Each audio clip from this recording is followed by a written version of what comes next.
So, Mike, give us a few high points about how news video is consumed on the web as opposed to broadcast. What people want to see, what they want to see, and how they're accessing it. So I think that people want to see. It's hard for us to differentiate. Do they want to see news video versus like stuff that we get from TV? We get a lot of footage from television. We get a lot of footage from our 900 affiliates across the country. We get a lot of footage from iReport. We do some original video ourselves. In a lot of ways, it can be based on how we showcase it that day, what gets sort of on the homepage. But people consume it. They'll consume Anderson Cooper video. They'll consume Piers Morgan video. They'll consume Joy Behar. They'll consume original video. They'll consume a video from an affiliate on a sort of small town mayor. It's what's the story. What's the headline? Are they intrigued by it? So there's no way of gauging exactly what are they looking for on a day-to-day basis. I think they sort of know they're going to get all that when they come to CNN. Okay, so tell us about the iPad. You're pretty jazzed about it. What does it mean? How significant is it?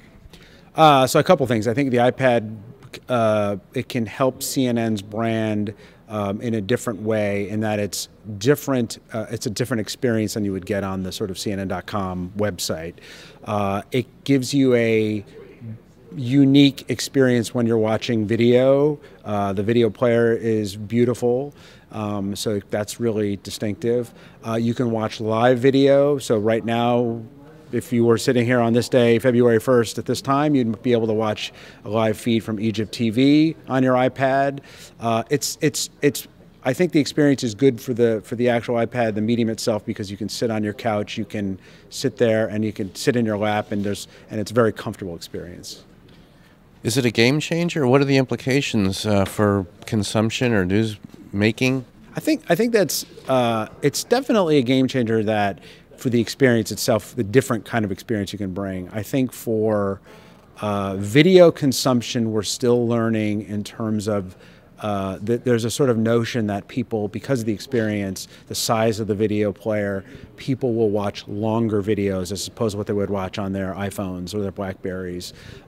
So that's something we're still exploring. We're still looking at the numbers to figure that out. But I think our notion is that we might be able to see a little bit of a longer viewing experience. And one last thing, in terms of news telling right now, the opportunity for web tools and the consumption of the iPad, what are the opportunities for video news in terms of the form that it takes and how that might evolve now? So you're talking about the execution of how we do it? Yeah. So I think because we get so much television content from our shows, it gives us the flexibility to try some things. So we can try some non-traditional storytelling methods. We can do things that are just natural sound with no narration. It can be just graphics, or it can be a first-person storytelling. So yeah, I think that and the fact that we have exploring using different kinds of cameras, digital SLRs, to get a certain cinematic quality.